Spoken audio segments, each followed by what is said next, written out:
Estar disposto a sofrer por amor é de fato uma liberdade que o mundo moderno tem cada vez mais se afastado. Vivemos em um tempo em que evitamos o sofrimento a todo custo, em que o sofrimento se tornou algo a ser expurgado da existência. Sofrer é inadmissível, seja na vida dos nossos filhos, que nós lutamos cada vez mais para que nunca tenham nenhuma frustração, seja na nossa própria vida, onde toda dor e sofrimento encontra uma pílula correspondente ou um entretenimento profundo bastante para fazer com que qualquer intempérie da existência seja sumariamente esquecida. Em tempos como esse, sofrer por amor talvez seja uma liberdade que forma em nós características que perdemos com o tempo. Quando o Philip Rieff escreveu O Triunfo da Terapêutica, ele falou que nós vivemos em uma geração que existe fundamentalmente para ser agradada. E talvez haja um efeito colateral terrível ao virarmos escravos do prazer, ao virarmos pessoas que têm fobia de sofrimento. E eu acho que nenhuma obra moderna ilustra isso melhor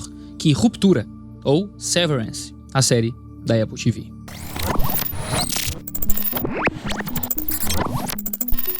Ruptura, ou Severance, apresenta a vida de pessoas que se submeteram a um processo em que um chip é implantado nos seus cérebros para separar suas memórias. Tudo aquilo que é vivido fora do trabalho é esquecido a partir do momento que começa um expediente, e tudo aquilo que é vivido no trabalho é esquecido a partir do momento em que eles terminam a jornada daquele dia. O que pareceria ideal para muitas pessoas se revela um verdadeiro inferno. Então logo nós paramos para pensar na autenticidade, na liberdade e na formação da personalidade dos indivíduos.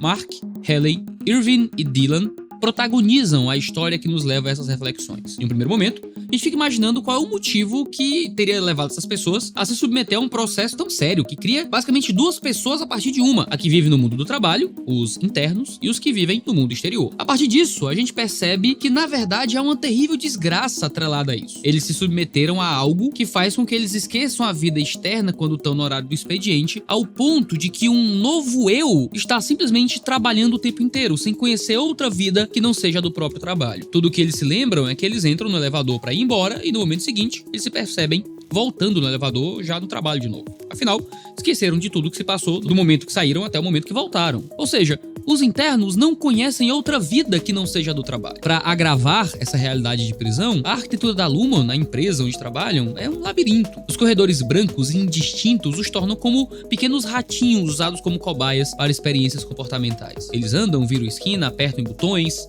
recebem comida como recompensa pelo bom desempenho e são punidos psicologicamente pelo que é considerado mau comportamento. Do panóptico, eles são observados. Leis de conduta são sancionadas e exames disciplinares são feitos para fazer deles empregados exemplares. Ali, todos os dias, são uma eterna segunda-feira.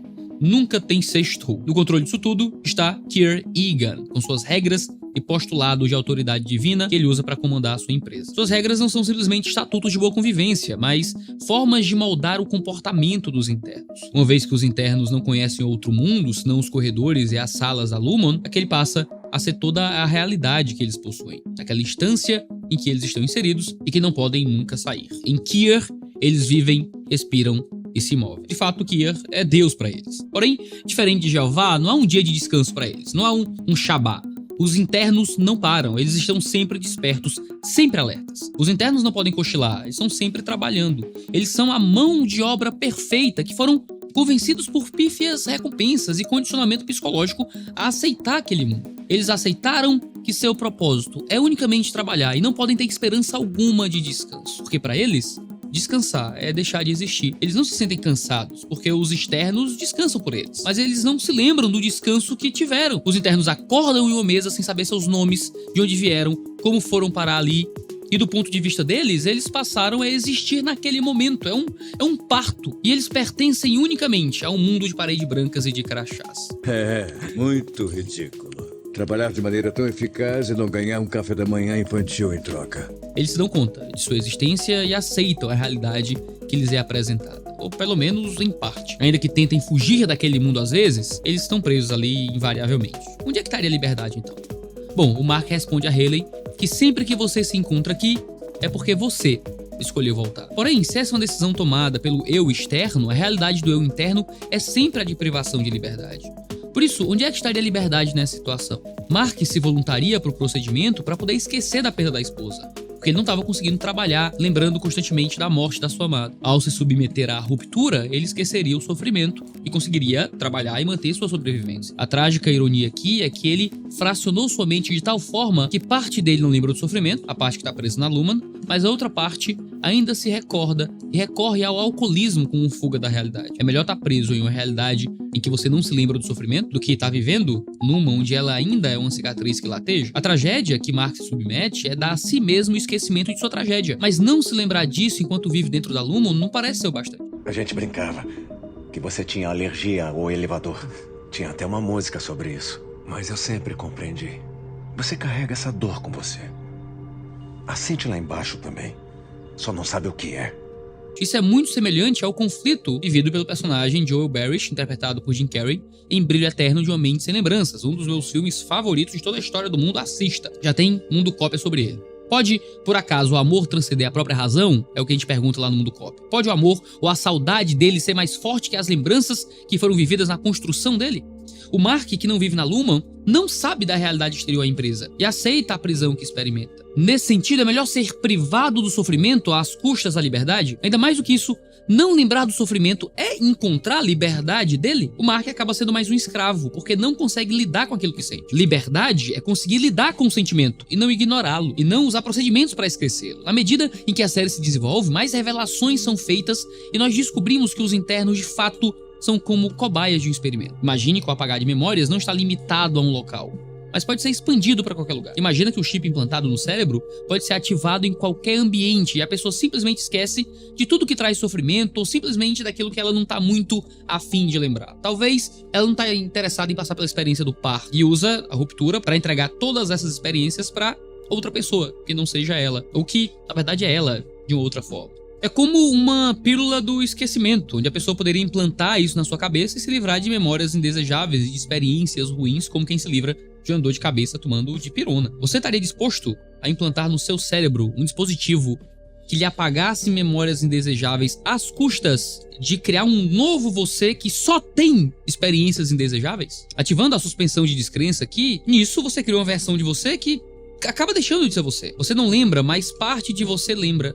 E a liberdade acaba sendo um custo a ser pago, não para se livrar do sofrimento, mas para criar uma parte de você que não conhece nada além de sofrimento. E nessa fragmentação, a gente acha que está escapando da dor, quando a gente está, na verdade, potencializando a dor. Não, o trabalho do Mark é tão confidencial que exige o procedimento de ruptura.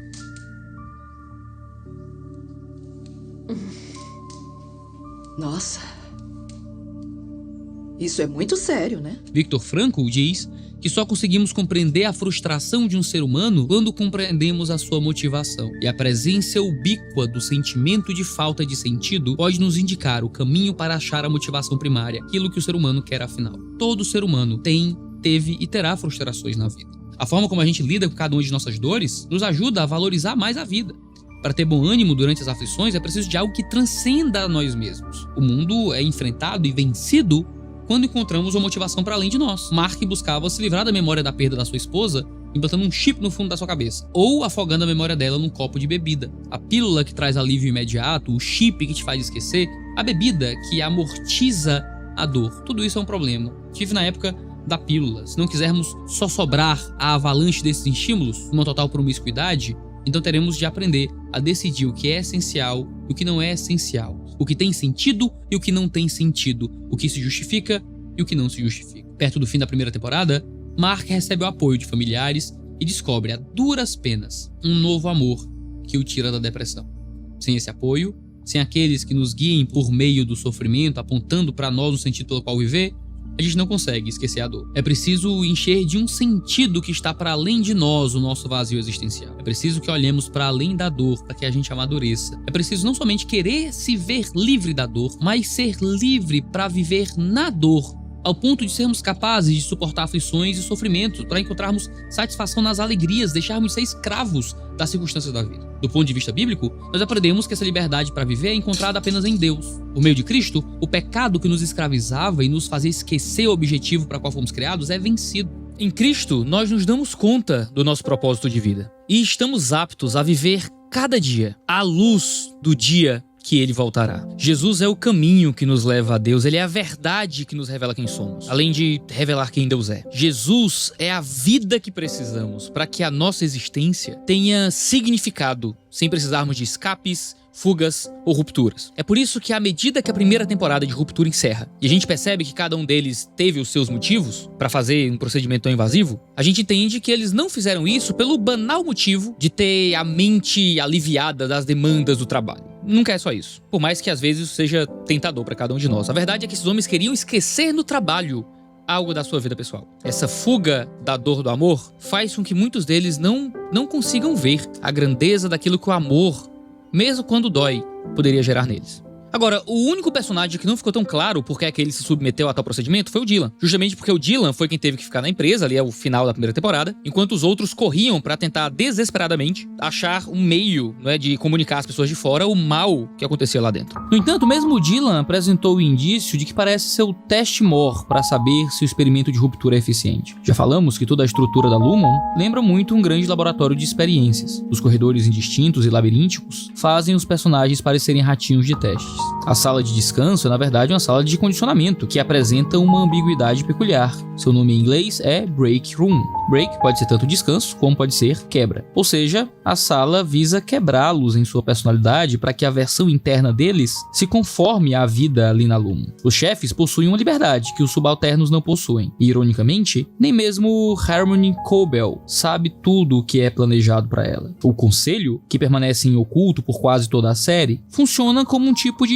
Big Brother de George Orwell, que fiscaliza, controla, condiciona e manipula os que estão sob seu poder. Mas qual seria esse teste mor? Perceba algo em comum que acontece. Quando a versão interna de Dylan descobre que tem um filho, ele começa a querer sair de lá. Quando Burt apresenta uma paixão por Irving, ele é demitido. E descobrimos que há tanto foco em Mark porque a sua mulher não somente não morreu, mas interage com ele e nenhum lembra do outro em suas versões internas. Descobrimos também que a ruptura foi aplicada fora da Lumon na esposa de um político promotor da ruptura, para que ela tivesse um filho e não se lembrasse disso. Ora, o que parece ser o ponto em comum em todos esses casos, se não o amor? Parece que o teste mor é que se a pessoa é capaz de esquecer o vínculo do amor que tem para com outro, o experimento então é bem sucedido. Se a ruptura é capaz de fazer você esquecer de algo tão profundo quanto aquilo que você ama, ela pode ser aplicada a qualquer outra coisa. Ela pode sair dos corredores da Lumon e pode ser comercializada. O ponto é que não é simplesmente uma metáfora para a relação trabalho e descanso, mas a verdadeira proposta seria ver como a identidade da pessoa é moldada pelo amor que ela pode nutrir por outro ser humano. Perceba que a versão interna de Mark parece um robô sem sentimentos. Mesmo quando seu amigo de trabalho é demitido, ele não parece sentir tanto a perda daquele que ele ama. Ele até acha estranho, mas a saudade, a sensação de perda não parece existir de fato. O Mark interno parecia já estar tão condicionado que foi perdendo o seu amor. Havia uma estranheza causada pela ausência, mas não aquela coisa mais íntima e pessoal que o amor causa tanto no vínculo quanto na ruptura desse vínculo. Esse estranhamento, que não consegue identificar exatamente qual é o seu motivo, apresenta algo crucial sobre amor na série. O amor mais genuíno não é simplesmente o que está ligado à atração pelas características físicas da pessoa, nem ao sentimento que pode ser desenvolvido ao longo do relacionamento. O amor genuíno é um vínculo de almas que forma a identidade dos que se amam, e é por isso que o maior vínculo do amor que seres humanos podem experimentar é o casamento, pois nele homem e mulher se tornam uma só carne, e por que não uma só alma. Homem e mulher se unem num relacionamento que transcende a fisicalidade e as emoções,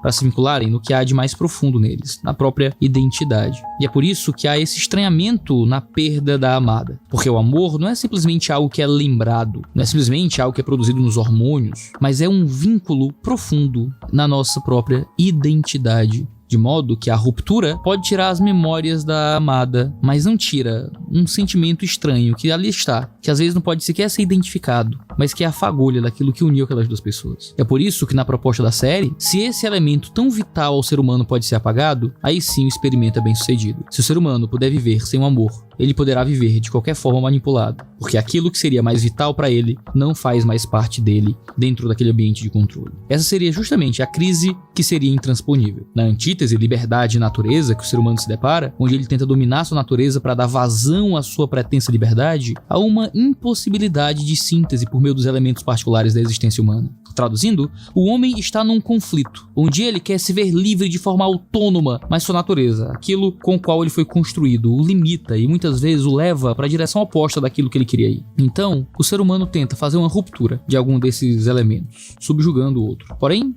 ao fazer isso, ele pode acabar corrompendo a própria identidade. É por isso que não há elementos particulares que possam sintetizar todos os lados da nossa vida. Perceba que se concebermos a Lumon como um microcosmo da realidade, se a considerarmos como a totalidade do mundo conhecido pela versão interna dos personagens, é preciso que um elemento externo ao mundo da Lumon seja introduzido para que o conflito interno da Lumon seja evidenciado e uma redenção seja proposta. É justamente isso que acontece quando o livro do cunhado de Mark é introduzido por desleixo dos supervisores na vida dos personagens. Rickon Hale é uma espécie de coach que visa levar seus leitores numa jornada de autoconhecimento e libertação. A ironia, mais uma vez, é que ele é desprezado pela versão externa de Mark, mas quando suas reflexões chegam ao conhecimento da versão interna de Mark e seus amigos, elas causam uma reflexão que nunca tinham feito antes porque estavam sendo manipulados pelos ensinos de Kier. Kier, o deus daquele mundo, os havia cegado, mas uma revelação externa àquele mundo foi introduzida e trouxe uma reflexão que provocou a busca por libertação. E é por isso que, desse lado da existência, é preciso que nos seja dada uma revelação que nos cause a reflexão para além daquilo que o deus desse mundo apresenta. É preciso uma revelação que mostre e revele o que é realmente a liberdade e qual é, de fato, a nossa identidade. Essa revelação nos fará perceber qual a nossa identidade, qual o nosso problema, qual a nossa redenção. Ela nos dá companheiros de luta e nos conduz à liberdade, para que possamos conhecer as verdades sobre o mundo que vivemos. E é ali que a gente encontra a verdade sobre o amor. Frejá já cantou que está à busca de um amor que seja a sua razão para viver e que o faça esquecer das feridas dessa vida. No clipe de Segredos, sua música, ele coleciona um baú de recordações de amores frustrados e busca na lua esse amor que supra todas as suas demandas mais íntimas. Nada, nem ninguém na Terra foi capaz de suprir esse amor. Então ele procura algo fora da Terra. Mas quando chega à lua, ele se vê solitário e triste. Então ele se apaixona pela Terra e começa a fazer planos para voltar para lá, da mesma forma que começou o clipe. E nessa dialética interminável da perda e busca de amores, o clipe nos mostra que não há na Terra, nem no universo, um amor tão genuíno que seja capaz de nos dar uma razão para viver e que nos faça esquecer dos sofrimentos dessa vida. O nosso real problema é que o nosso pecado nos causou a ruptura mais severa em nossa identidade. Nós esquecemos o mais verdadeiro amor. Nós esquecemos de Deus. Fomos hipnotizados pelo demônio para esquecer do ser o qual fomos criados para amar. Mas o impulso do amor ainda está em nós. A estranheza da incompreensão do esquecimento faz parte de nós. A busca por um amor tão essencial é inata em nossa identidade, de forma que ruptura alguma pode apagar isso que está impresso em nossa identidade. Nada na Terra, nem no universo pode fornecer uma razão para viver que seja tão íntima quanto somente o Criador de tudo o que há pode nos dar. E a ruptura que sofremos nos causa essa angústia e essa perda de parte do que somos. A boa nova é que ela pode ser desfeita. É justamente o amor a Deus que pode desfazer o procedimento do pecado que nossas almas, mentes e corpos sofreram. O amor a Deus revelado na sua palavra é o que nos liberta da escravidão do Kier deste mundo. É em Cristo que a ruptura é desfeita, onde nossa mente é reintegrada. E é apenas em Cristo que nós somos religados àqueles que nós fomos criados para amar. É apenas em Cristo em que nossa mente é reintegrada. E é apenas em Cristo que a nossa ruptura é religada àquele que fomos criados a adorar e a aqueles que fomos criados a amar.